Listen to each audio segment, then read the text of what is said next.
you suffering with a habit that's become destructive, or maybe you know someone whose habits are affecting you or your family?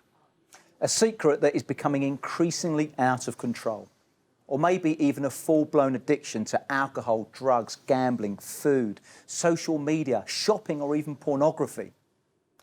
I'm Emma Heath, and this is my friend Jo Lampshire. And today we are bringing you the Recovery Course testimonies. Real people, real stories, and real transformation.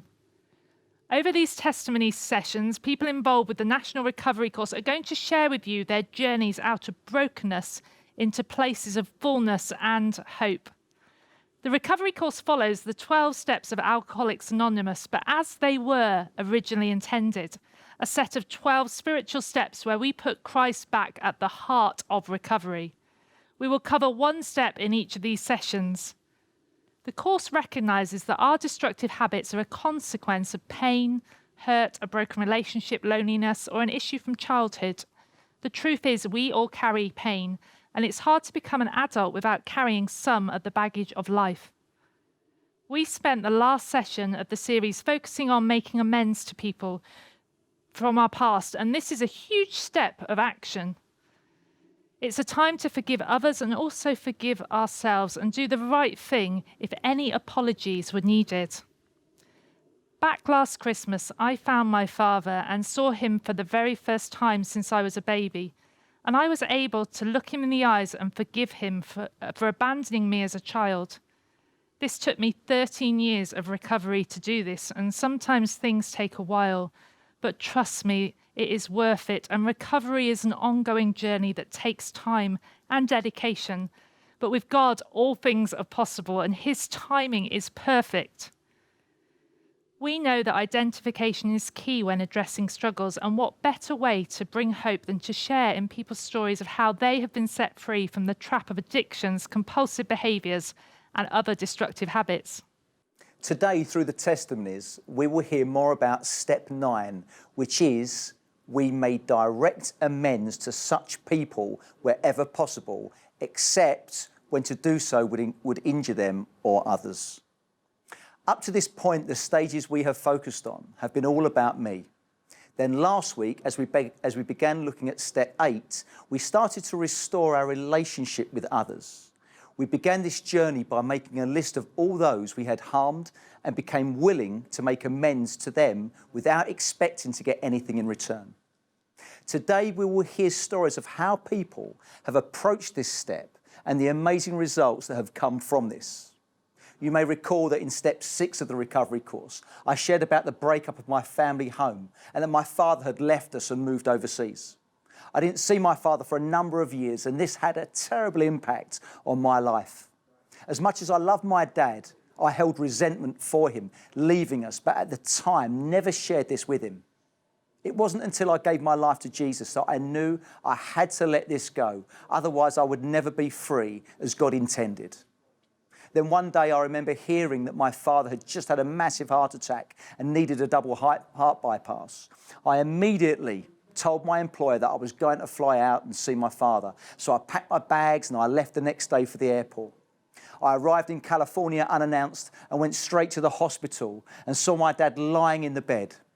When he saw me, we both broke down in tears as if all had been forgiven. Something supernaturally happened that day when I went out of my way to make amends and be there for him when he needed me the most.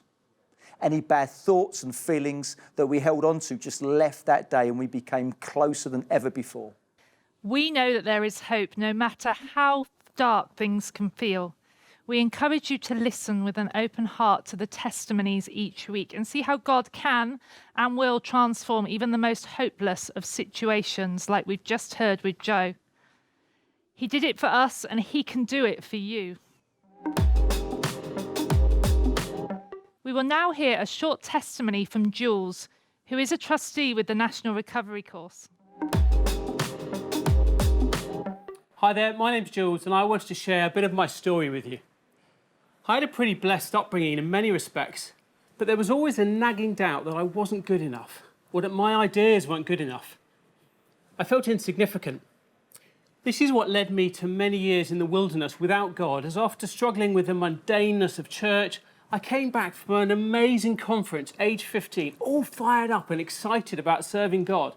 And this was met with their, yeah, you're on your post-conference high, it'll soon die down type of response, which in one sense became a bit of a self-fulfilling prophecy as it turned me off God completely for about 10 years. I was then invited to attend an Alpha course along with a gorgeous girl from work, so I planned to go, all for the wrong reasons, mind. However, on the day of the first evening, the lovely friend who I was supposed to go with pulled out. But being a man of my own word, I thought I'd go along, so I went along by myself and had an amazing time learning and being in a wonderful small group led by an amazing group facilitator, and became a Christian on the Alpha weekend. A while later, I then met my wife on the Alpha course, Vicky, who was running the whole course for 1,000+ guests each evening, and I was the small group leader. So at that point, life was good. Or so it seemed. Fast forward 4 years and I was called into my boss's office, about to get fired for accessing inappropriate material at work. However, denial being as strong as it was, there followed a couple more years of denial, until I ended up doing the recovery course at Holy Trinity Brompton in London, where God slowly started working on my past behaviours. And partway through completing the course for a second time, got completely free from my addiction through the power of God invading my life. At the same time, I attended a 3-day Breakthrough to Success course, which really challenged my thinking to stop blaming everybody else for my past and start taking accountability for everything in my life, which is the same as what the recovery course advocates, taking charge of and owning your life, stopping blaming others for where you are. As I worked through the 12 steps, I started noticing patterns repeating. And as is part of step 9, this led me to have a number of very difficult conversations with my dad, my wife, and numerous others. And would you believe it? As I opened up, they wanted to help me. One of the things I noticed is that people who struggle with addictions, myself included, or compulsive behaviours, is that they're often highly driven, which I kind of guess makes sense, as an addict will go to any lengths to get their fix of choice. But this drive didn't go away as I cleaned up my act. If anything, it became even stronger. So I have had to find activities that will satisfy my drive for life, my craving for adventure, which has led to new hobbies of skiing and cycling. But more importantly, and more enjoyably, being involved as a trustee and now treasurer and group leader on the recovery course. I still have my good days and my bad days, and a number of things have kept me safe. My 3-second rule: whenever a dubious thought comes into my head, I have 3 seconds to think about whether I'll let it fester and manifest by acting out, or tell it to get lost. And I base this on 1 Corinthians 10:15, which talks about take captive every thought and make it obedient to Christ. By having a sponsor, I've had the same sponsor for 10 years. We still contact each other most days. He knows everything about my good days and my bad days, and he encourages me when I feel I might be falling, and vice versa. We've got each other's back.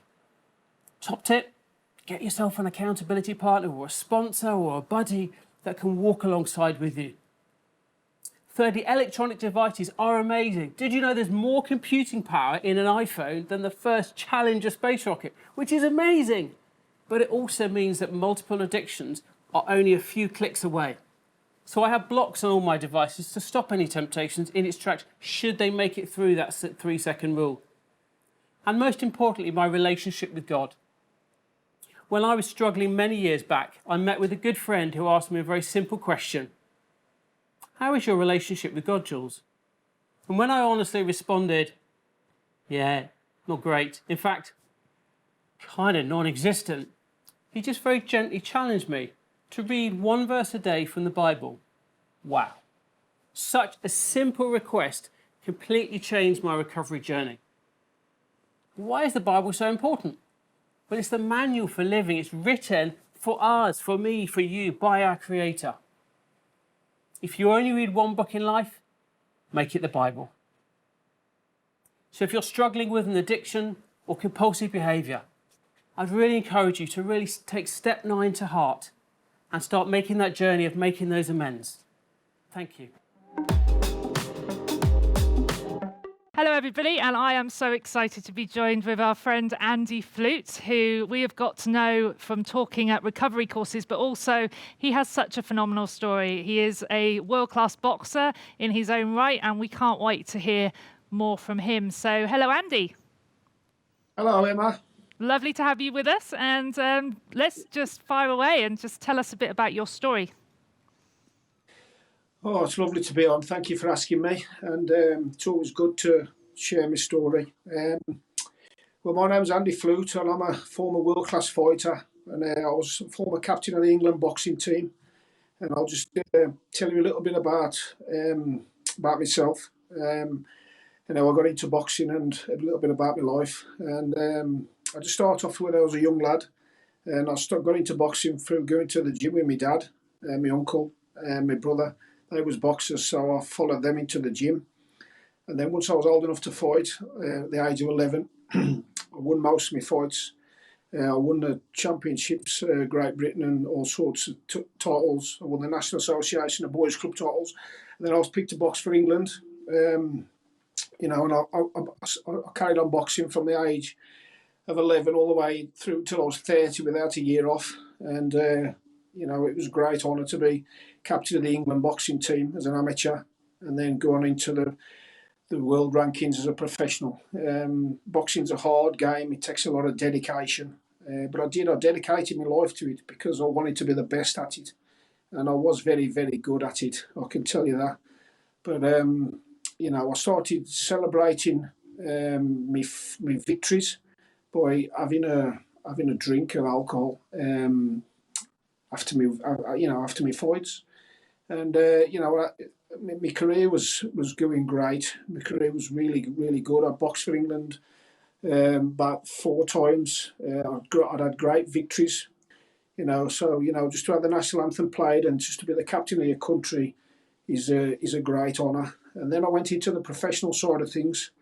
And within 3 years of being a professional, I was boxing the world number 3, Neville Brown, for the British middleweight title, which was live on Sports Night, shown on BBC One. And I lost on a cut eye after 7 rounds. But it was watched by millions on TV. So, everywhere I went, I was really well known and all that, because it's been on BBC TV. And then I carried on and up into the world ratings. I boxed for a couple of world titles. And then I became sparring partner for Chris Eubank on his world tour. I was his main sparring partner. I think I'd done about 300 rounds sparring with him in total. And that was hard work, Nigel Benn, I sparred with him for his few world title fights. And Joe Calzaghe, I sparred with him for a few of his world title fights. So that's just 3 of the top best fighters to come out of Britain. But I went toe-to-toe with 11 world champions altogether.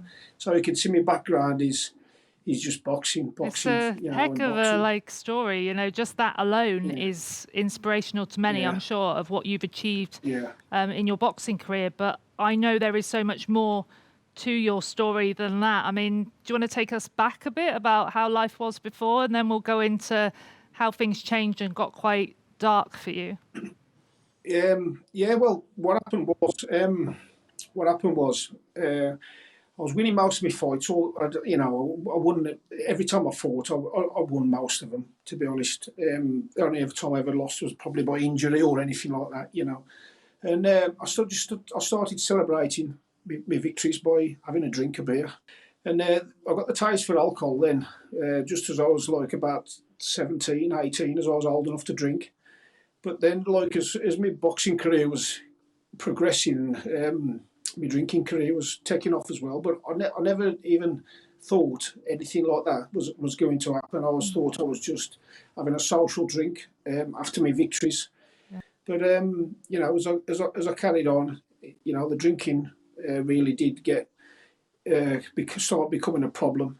But me being so tough and strong and stuff, I thought I could do both.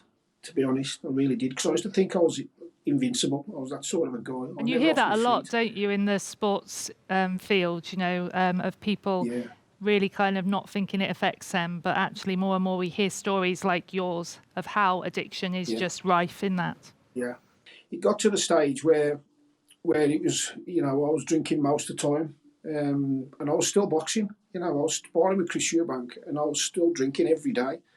You know, but eventually, I went from like just a you know, like a drink, just normal social drinker, to slowly slipping into alcoholism because it crept up on me, and that's what happened. And that's what happens a lot, isn't Before it, I with know it, addiction? It's that slow progressive, and then suddenly you're in it yeah, and you didn't realise.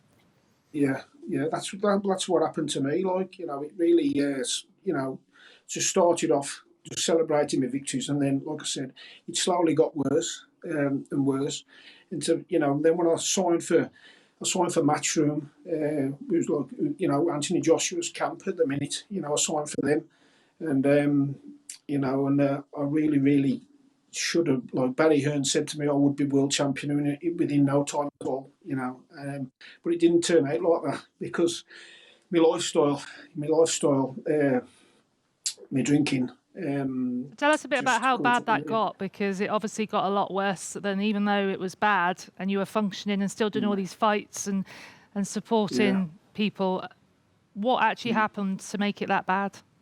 It only started off like as weekend drinking and stuff like that. Then it went into daytime drinking, and then it went into full blown drinking. You know, then the hangovers was horrendous, and then it got into the stage where, you know, I'd gone from being a local hero to being a local drunk. To be honest, that was in no time at all.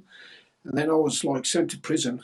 You know, and I didn't really get to prison once. I went to prison a few times because of what it had made me into. It had made me into like a monster, like a Japanoid. You know, and then, you know, I lost my marriage as well, and I got, you know, a lot of things happened to me as well. I was stabbed. I was run over. I broke my back. I had all sorts of crazy things happen to me. You know, really. And then I tried to commit suicide because the only way out for me, I thought, was death, because it got to the stage where I was drinking 24/7. That's where it had got. So I'd gone from like some sporting hero, you know, to just secluded, just stuck in a room, just drinking bottle after bottle after bottle. You Well, know, they and say that alcohol is the great remover and it just strips away yeah, everything, you know, as does every other addiction. So yeah, tell us what changed. You know, you're obviously at a rock bottom in that. What was yeah. that defining moment where you can look back and say, actually, my whole path changed? Well, I got into Alcoholics Anonymous. Somebody told me to try it out, and I don't want to go in. To be honest, I don't want to. But you know, but people said to me, just, you know, and I hated being labelled an alcoholic, and then, you know, and I don't realise, you know, how bad I was, and you know, but Alcoholics Anonymous probably saved my life, to be honest, because they said to me, find a higher power, you know, and I thought, what a joke that is, because I was never religious or anything like that, you know. And I kept going to these meetings, and they told me to do 90 meetings in 90 days. So I did all that, you know, and then I'd get some sobriety, and then, you know, I'd do a few months or whatever, and then I'd slip again, you know, because the urge, to have a drink had always come back. And then every time I had a drink would be like a breakdown, you know. And then I'd just sit and drink and drink. And I was the sort of alcoholic what would just sit and drink till I physically couldn't drink no more, physically. And I was mentally distraught. You know, I had to go to hospital a couple of times and stuff like that. And it just destroyed me, to be honest. But every time I come out, I get back into Alcoholics Anonymous, and I got myself a sponsor. I managed to just start doing the 12 steps of recovery.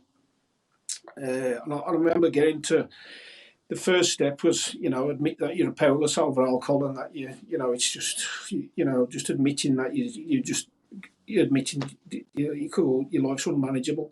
And I admitted that, and I was all right. And I was on to steps 4 and 5, and I'd done like a few months sobriety. Then I picked up a drink again, and that was even worse. That was another thing. You know, that one was another breakdown again. And then somebody told me to go to church. So, you know, I went to my local church a couple of times, expecting, you know, great bolt of lightning to hit me or something. You know, but it never did. It never did. Like, you know what I mean. But you know, the thing is with me, I never gave in. You know, I always kept trying. You know, I did keep trying.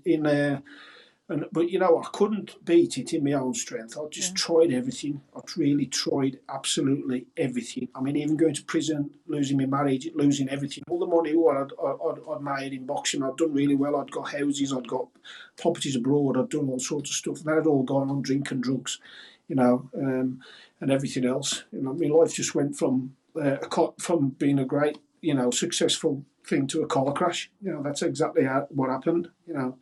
And I just kept trying and trying and trying. And, you know, I remember I went to my last drink.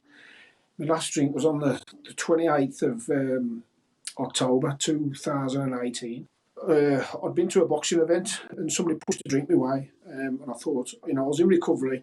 And I thought, I'll just have a couple, I'll be okay. You know, just to try and socialise and to be all right. You know, because I was like a bit of a sore thumb, sticking out like a sore thumb, and I just had a little drink, and you know, he stopped there like anybody, and I finished up drinking for nearly 2 weeks, and that 2 weeks I couldn't get enough down me, and I was in total hell. I was seeing things, I was hallucinating, I was just totally a physical wreck, and I really was at death's door, to be honest. I really was at death's door, and.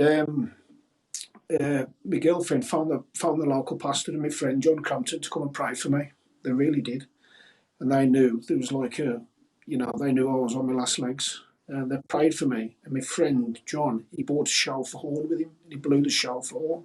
You know,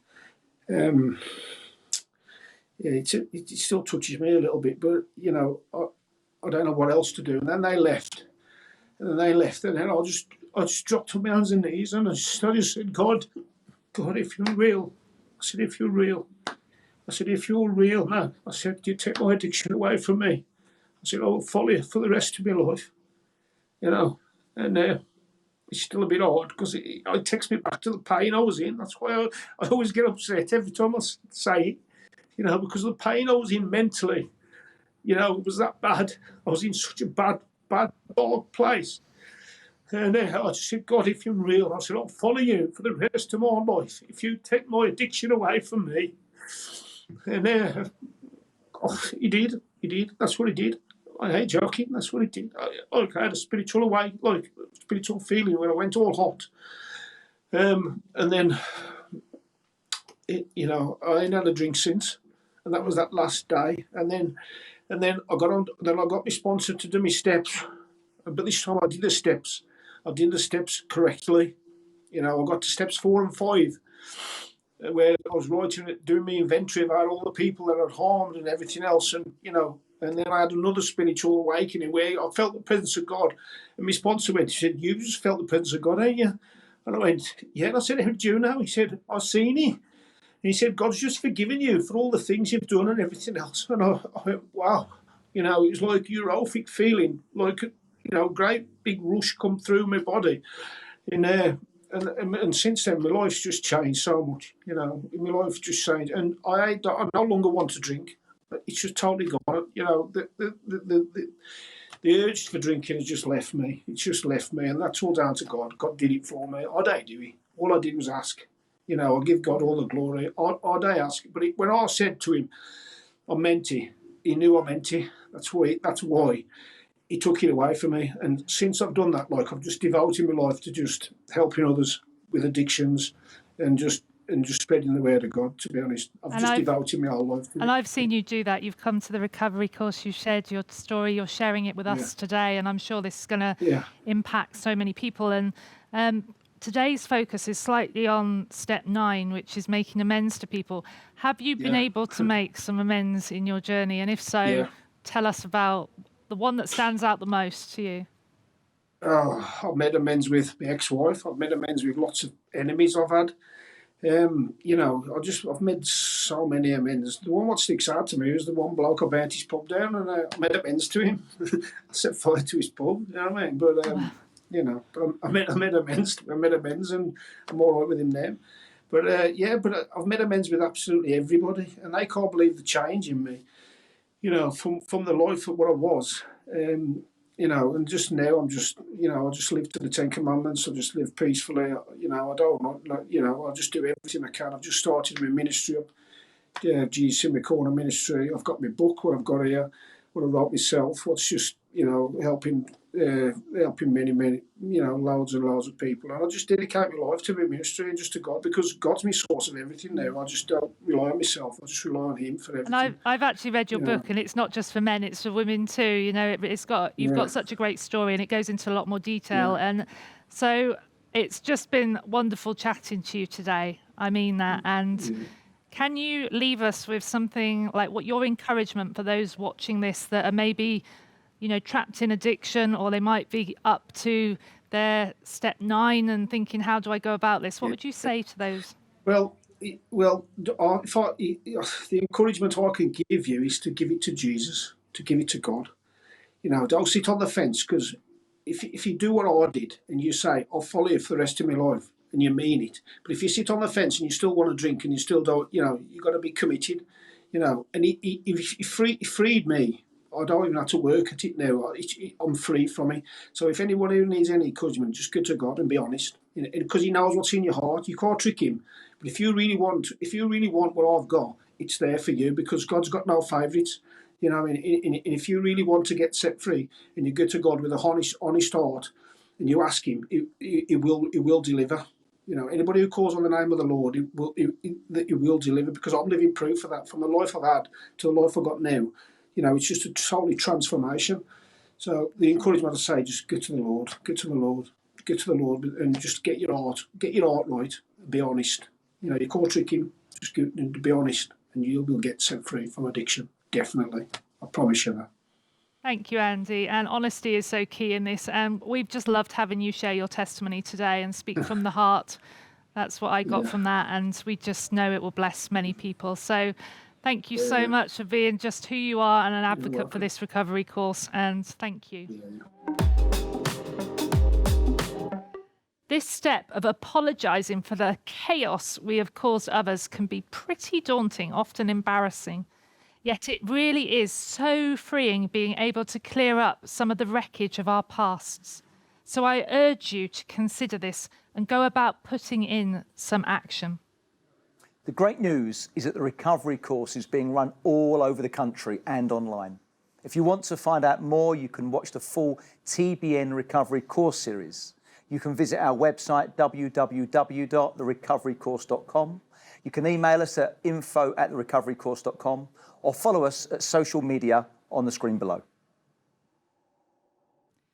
Join us next time for session 10, where we look at the 10th step. We look forward to seeing you then. Goodbye from us both.